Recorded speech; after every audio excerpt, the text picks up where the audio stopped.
Sadiq Khans' pledge to cut the numbers of temporary transport for London TfL staff has taken off, with the number of agency workers down by nearly half in a year.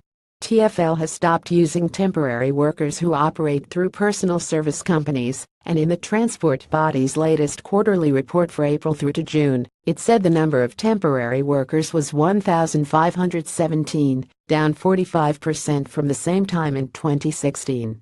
This has meant a weekly saving of over £3 million, according to TfL.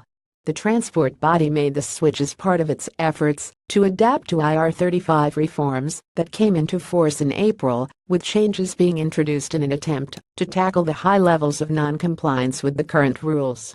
Read more changes to agency contracts could push out temporary TfL workers last year. Khans said he was determined to clamp down on the number of agency workers, with many employed via personal service firms, which meant national insurance could be avoided.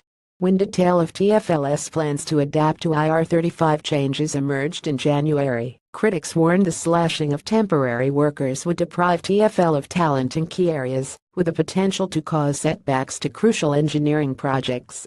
A TfL spokesperson said, "We are undertaking the largest ever overhaul of our operations since TfL's creation in 2000.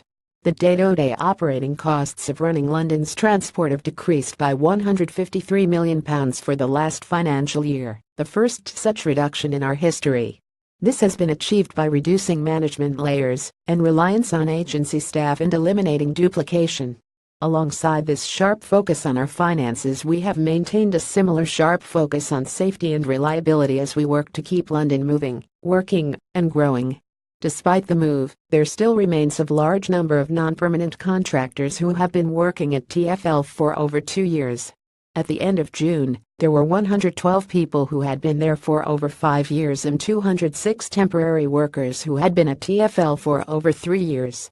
The transport body says many of these are working on large construction projects, but Liberal Democrat London Assembly member Carolyn Pidgeon said the transport body could cut back the numbers further still. "The only situations where I can see TfL might use agency staff paid through personal service companies is for specific contracts which are time-limited and lasting just weeks or a few months," she said. "There really can be no defense for TfL using these agency staff for as long as 4, 5 or even 6 years. TfL has been right to clamp down on this issue, and as far as I am aware there have been no downsides for passengers."